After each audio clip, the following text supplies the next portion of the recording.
Welcome back to Bennett's Adventures.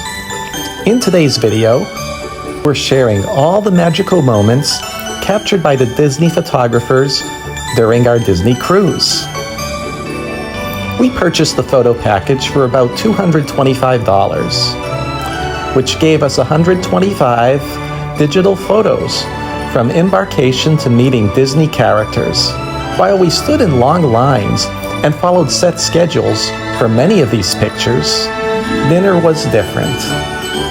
Each night, the photographer came to our table to take special family photos. Of course, we also took plenty of our own pictures and videos.